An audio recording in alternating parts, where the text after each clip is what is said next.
spending much time on fire, you are going to get some of the nutrients out of it. Some of them are meant to be not too boiled. So every food, and then we eat some of them raw. We don't eat some of them. Yeah. So all of these things play a part in it. If you are talking about garlic, for example, if you feel you can eat it raw and you don't have issues and you won't be pungent to other people near you, then I mean you are good. People do eat it raw, but then you can also add it to your food. There is no one fixed way about eating. Okay, eating and diet is very individualistic. It's different for you, it's different for me, but it might be the same food that we are going to eat. Now on the airwaves, the precursor and all these things, as I was saying earlier, are you doing this to protect yourself against COVID-19?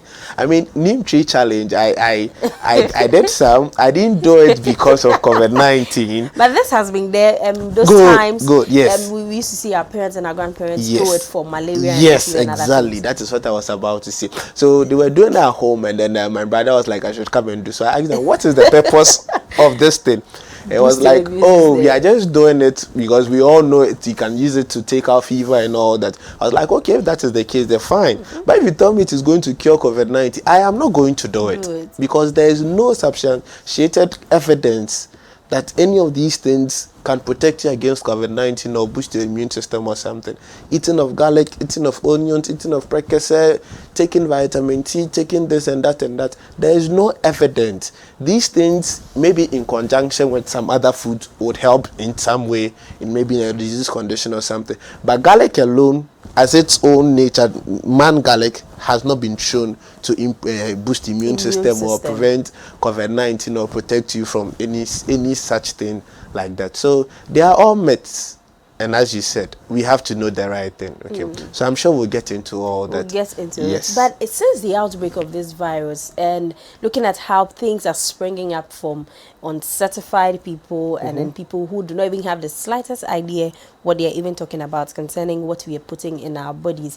Do you have any idea if this group, the group, maybe a dietetic group, I don't know if I'm mentioning it right, because a group of dietitians coming together, or your heads even coming out with list of things we need to eat as Ghanaians, at least for the consumption of the public, to know what really we are getting from these foods, if we should eat them. Have you thought of anything like that, or have you brought up anything like that? The Ghana Academy of Nutrition and Dietetics have brought out e-posters, that are educating the public on what to eat in these times. As we said, there is no fixed, or there is nothing that has been proved to help prevent you from getting COVID-19. So we tell you that it is this guidelines, are for COVID-19 and beyond, because eating healthy doesn't stop after COVID-19 is gone. So yes, the Ghana Academy of Nutrition and Dietetics has brought out posters, has brought out materials. They are on their social media platforms. When you go to Facebook, when you go to Twitter, they are there, that you can access them. If you have any dietitian too, you can check, you can ask, he will get it to you. And they are there for Ghanaians. Not what we used to look at, maybe the foreigners, US, UK. Now we have Ghana Academy of Nutrition and Dietetics that is on the front line of these nutrition issues when it comes to Ghana, even during these times and beyond, and then all that. So yes, there are posters and then information out there. You just have to look for the right information. As you said, people don't have the credible information. They are not certified to begin with, but they always do that. So what I mostly do is, if I see any information online, especially on social media, and I have the credible information about what you're saying, I put you right. I tell you that what you're saying is not true. No, mostly, what's the response you get? Oh, some people accept it. Some people try to debate it. But so far as I have the evidence and everything, and I put you right, you understand it. And I don't do it like I'm attacking you, as like I'm educating you. Some would say that the virus has done. No, viruses don't survive outside the host. It can't survive that long outside the host. It needs a host to survive. That's why it can stay on surfaces for a number of hours, 8 hours. And someone will say that, oh, they've put it in Max, they are shipping it to Ghana. No, it can't survive from China to Ghana. It can't survive that distance, unless they've provided a host for the virus to be able to survive in it. So yes, the information is out there. If you don't have it, look for the credible information and you get it. Just like the way we all go to WHO to get more of our information about this pandemic. That's the same way. If you want nutrition information concerning Ghana, or in context of Ghana, then Ghana Academy of Nutrition and Dietetics is the best place for you to check and now out even for. WHO people are using their own design to attach to their communiques, and then some things they bring out just for people to know that okay, this is This the is view. something. Because I saw something on being on the virus being airborne, and I said no, these people came to say it's It not. is not. So how come I'm seeing this that? So I didn't really pay attention to it because I knew, and trying to read further into it, listening to what other health professionals have said, it looks like you said, if someone sees, if the person has it and the person sneezes, of course it will be in the air before it lands on a surface or something. So how am I able to even breathe it in if the thing is on its way to drop on a surface? But you know, for some of the people out there, the scare is already there, so immediately you hear it, I know, now you right? see a lot of people wearing a Max. nose mask around and then all these things. But also talking about what we put in, what we eat in us, and also about underlying health issues. Do you consider the person's health issue aside COVID-19 before you even tell someone what to eat, so it doesn't harm the person in any way? Yeah. So when it comes to nutrition, okay, what we have out there currently, the information out there is for the general public. So we have under it, note this is for the general public. If you have any medical condition, seek expert advice. So when you have any medical condition, whether in COVID-19 season or out of COVID-19 season, a dietitian would always look at your condition before prescribing a meal plan for you. So as I said, it is very individual. So as you are sitting there, we might eat the same food, but I would eat a different quantity, you would eat a different quantity. Whether underlying condition, medical condition or not, we all have different makeups. Your weight is different, you're a female, I'm a male, all those things. We take all these things into consideration. So there's no one-way diet for everyone. So I have a problem with people going online following some kind of diet. That person's diet worked for that person. If you do it, it might work for you, it might not work for you. It might be beneficial to you, it might harm you. So it's better you seek a dietitian who would look at you as you are and then give you the necessary eating tips or the guidelines for you to be able to live healthily. Yeah. For this thing you just mentioned, that we do a lot, because you've seen that this person has reduced. So what did you do? Tell me what you did. The person gives you all that. And then, meanwhile, you're not even taking some of the things you used to eat that made the person bloat. You know, but you run onto what has been given to her just for her to come down, and you think you also, but you start eating those things and you're rather putting on, and you start complaining that I don't and you know, and all these things. But we can't do or say much about that. But now moving on to what we need to eat, putting away everything we've heard on social media and people coming up with lies and coming up with a lot of false information concerning what we put in the system. I want you to take us through maybe systematically how we need to eat. Maybe in the mornings, what we need to eat, maybe at time, like different schedules, what we need to eat at what time, and then the amount we have to get into the body to be able to function, and then all that we need to know about boosting our immune system. All right. Okay, so as I said, there is no one diet that can boost your immune system. Okay, your immune system is a complex machine, in quotes. Okay,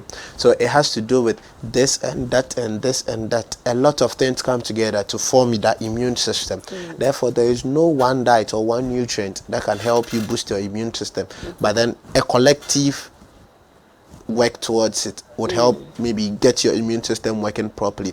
So to begin with, as I was saying, something like vitamin C, it helps the immune system, but vitamin C alone has not been shown to do that, in addition to other nutrients. Okay, and then one thing about vitamin C and then some of these things that are out there is that the supplemental use. Okay, if you're having enough, if you're eating well, which would come to how to go about that, then it means that you're going to have enough vitamin C from your eating well and your food.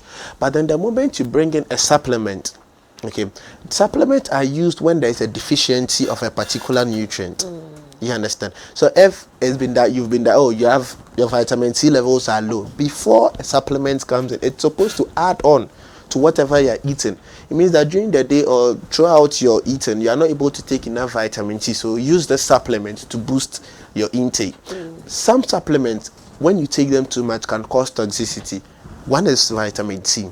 So the people going for the tablets taking it breakfast, lunch, supper, 1 tablet a day without any prescription, without any medical advice, they are putting themselves at risk of toxicity. That is also going to harm the immune system, harm you.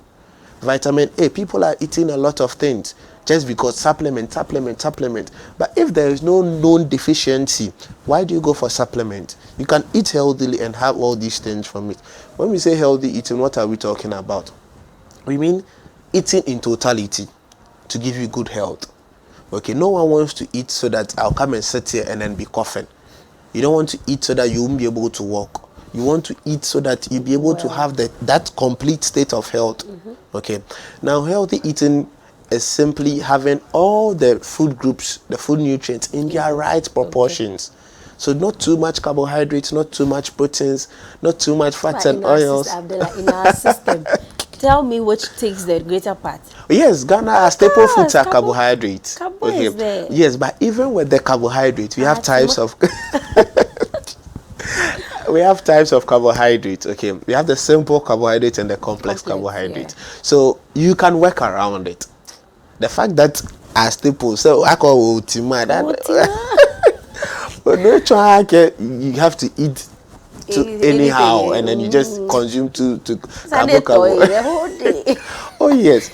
But you get satisfied, all right, but then it goes against some other nutrients. Okay, if I need, example, 1 carbohydrate, 1 protein, 1 fat and oil, and you end up taking 2 carbohydrates, it means either the protein or the fat and oil is going to be absent.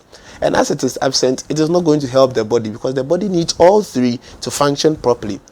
So all those out there who want their immune system to be on point, eat healthily, eat a balanced diet. Balanced diet. Yes.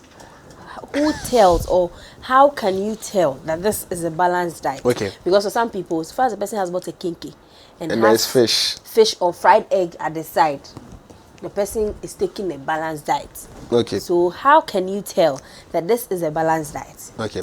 So a balanced diet, okay, is a diet that, as I said, has all the food groups in their right proportion. Let's start with carbohydrates. So with carbohydrates, okay, we are allowed 5 to 7 servings of carbohydrates in a day. 5 to 7 servings of carbohydrates. Yes, I'll break it down for you.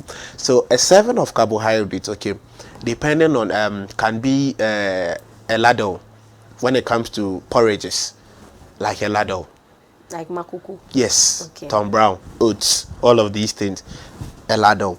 When you take 1 slice of bread, that is the machine cut slices. When you go to the balls, you buy them. Yeah, okay. Not our own slices, no. Not 1 cd slice. Okay. The machine cut slice, like an inch a thickness, an inch thickness. That is also a serving.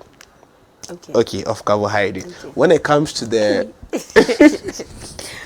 no, I'm coming. When it comes to the rices, the wachi, then we are talking of the stew ladles, the flat ladles. Okay. What? Okay.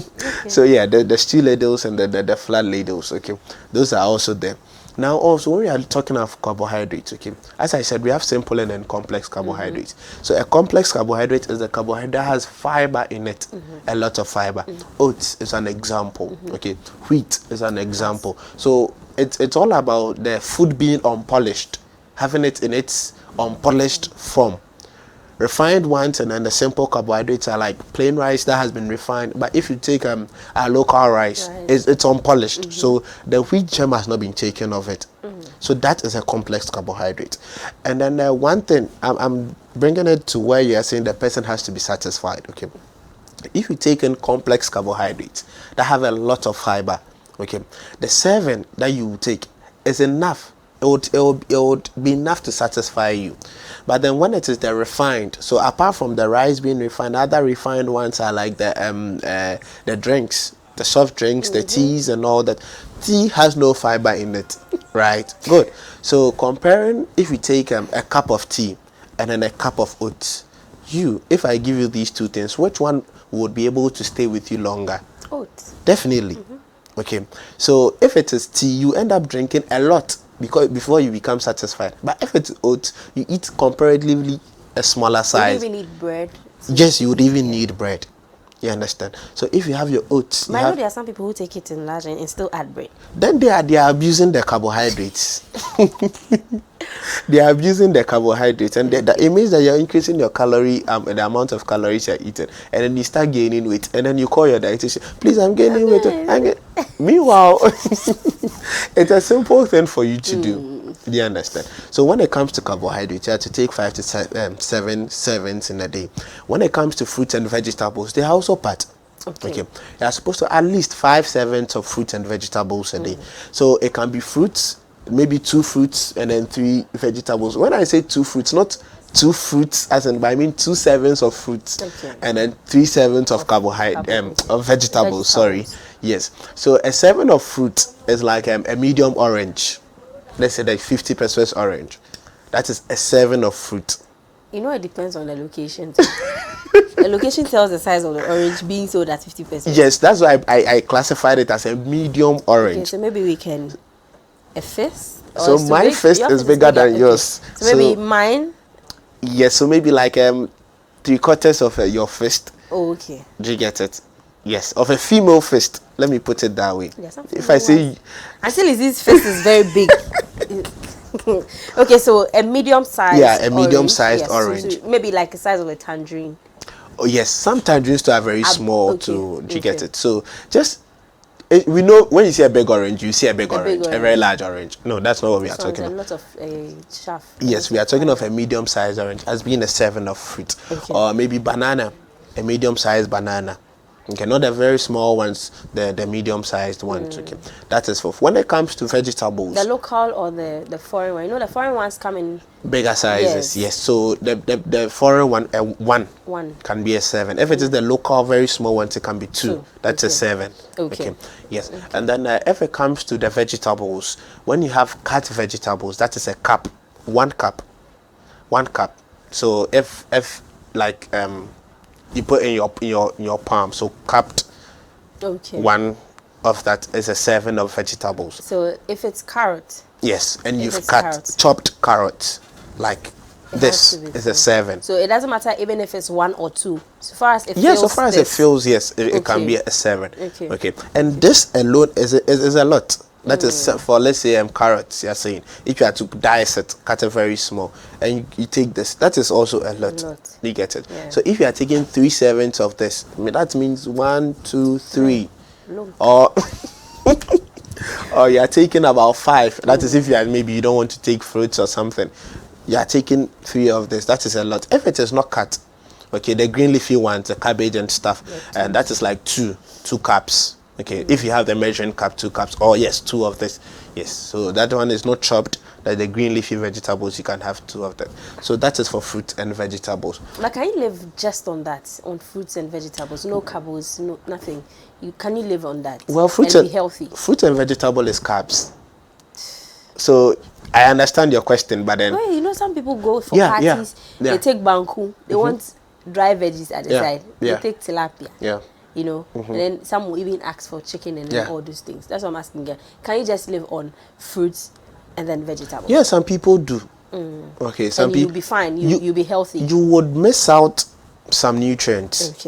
Okay. So for vegetarians, for example, yeah, vegetarians do only just vegetables. They don't take animal stuff and all that. So for vegetarians, they are always put on supplements. Yeah, because you would miss out certain things. There are certain things in banku that are not in kinki, even though they are both carbohydrates. That's why we talk of variety as well. Okay. So you can decide to go just fruit and vegetables, but you'll be lacking out certain things that you get in meat, certain things that you get in egg.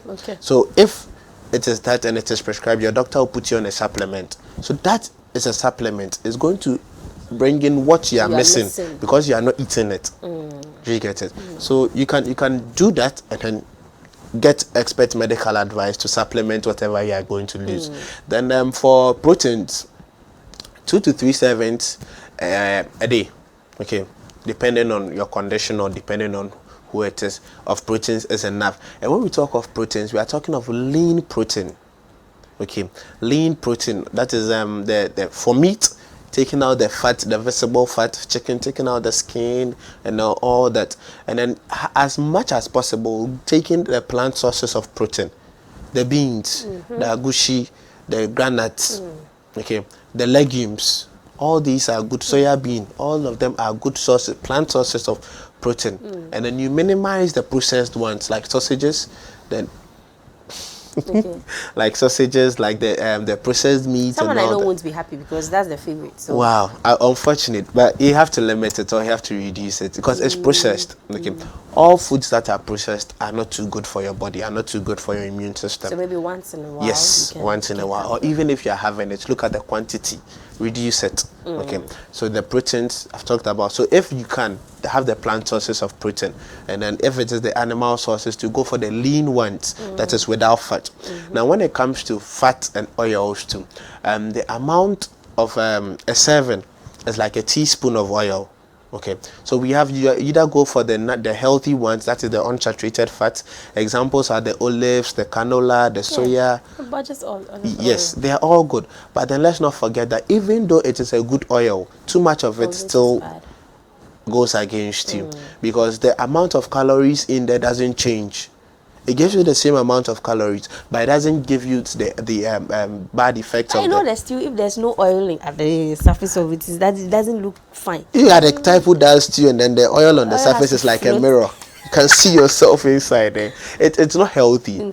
Okay, it's not healthy. So you just have as much as possible skim off all those oil. That's when the food is ready. Can you have that in the cooking, and when it's done, you can take everything out and then leave the stew. So there will be some left. Let me teach you. Let me show you some small cooking skills. Okay. So so when you are cooking, okay, let's say you are doing chicken stew. First of all, you take off the skin of the chicken before you steam. Okay, chicken in itself still has some Oil. fat in it. Okay. So after you steam, there will still be some fat in the stock left. That with the natural spices that you use. Now use that same stock to prepare your stew. Before you do your stew, use water as a base. Okay, and then some people they fry or they'll stir fry the tomatoes and the onions at the beginning. You can use the blended ones. Okay, so you have the pureed tomatoes and onions, and then you add it. That's okay. Good. So you prepare the stew without oil. The only oil that is going to be in there is from the chicken stock. Okay. So after you've prepared your stew, when it is almost done or ready to done, then you can measure or use a little of your oil to add to it. If you put the oil inside in the beginning, you keep and then add the other ingredients. By the time you're almost done, you realize that it is still dry and you will be tempted to add more oil again. Do you understand? So you can use water as a base for cooking. Then after you are done, you can add a little oil because oil is also very important. It's very important. Oil, proteins, carbohydrates, fruits, and vegetables are all very necessary for your immune system to function well. Well, Yes. So you have to take into consideration all this. So as I'm saying, if it is the good oils, you can use them, but also look at the quantity. Palm oil is also another good oil, but that one to the quantity. Do you get it? So people think, oh, palm oil, then they keep eating it just like that. Yes, it won't help you. It won't help you. And then as well too, we are still talking about healthy eating. As well too is water. Okay, so water you are supposed to take about 1.5 liters to 2.5 liters in a day, maybe 4 to 6 sachets of water in a day, because water hydration is very important. Without water, the immune system can't function properly. So you need water, you need all these nutrients. You understand? And then have a very good immune you have a very good immune system. So if you are looking to boost your immune system in this era, COVID-19 era, just follow these healthy eating guidelines. And then you're fine. Yeah, you're fine. You get it? You're fine. Even with those who are maybe infected and being taken care of, they are still being taken through nutrition. They are still being, yes. I was going to come to that, but time has already left us, so maybe you have to continue with that conversation another time. Maybe tomorrow, another time, we can continue with that conversation as well. So yes, water is also a part, and then rest, as you were mentioning. Yes. So I don't know if the posters are on the online. Yes. So if you look at rest, then at the adults, okay, 18 plus, you're supposed to have about 7 hours of rest, but as we were discussing, in Ghana, it's very difficult to do that. By the time you get home and you have to wake up and then come to work, I know, for 3 hours or 4 hours or sometimes 5 hours. But then if you get the opportunity to nap during the day, you can all these adds up to your rest, because stress is also a very major thing that affects your immune system and weakens it. So you have to have enough rest, and then you have to distress yourself. Have time, relax, and then don't, we are saying spread calm, not fear. COVID-19 is fear. Yes, fear, that is why Ghana Health Service and Ministry of Health is pushing for spread calm, not fear. Okay, so let's be calm. It's a worrying situation, but then you can calm yourself down and then eat healthily, exercise. Okay. Let me end with that. Exercise. It's very important. Don't take Walking. Yes. Is it better? Walking, brisk walking is there. Brisk walking. Yes, gardening. You don't take opportunity of this partial lockdown and then you're sitting behind the TV 24/7. No, it wouldn't help. Some TV stations even have aerobic exercise. You can join. But when you see the aerobic exercise, then you skip the channel, you're going to look for the... That wouldn't help you. So even in lockdown, you can still exercise. Yes. All right. Thank you very much. Audi Abdallah Kote, and a dietitian and a member of the Ghana Academy of Nutrition and Dietetics. And thank you very much. You're welcome. I said, we'll meet another time and then Sure. we'll end with the conversation nicely for everybody who is watching to also know and be abreast with the myths out there of you taking Percocet and other things. We are not saying it's not good, but for COVID-19, do not have that mindset that it is for COVID-19. Do not do it. They all have their own benefits. They come to you, or they give to you when you take it into the body, but it is not for COVID-19. The underlying thing is that eat well, take bits of every nutrient you need on your food or in your food, the 6 key things you need, and water. Exercise regularly. That is the key thing you need to know. Just have that at the back of your mind and we'll all be fine. Thank you very much for coming, and we'll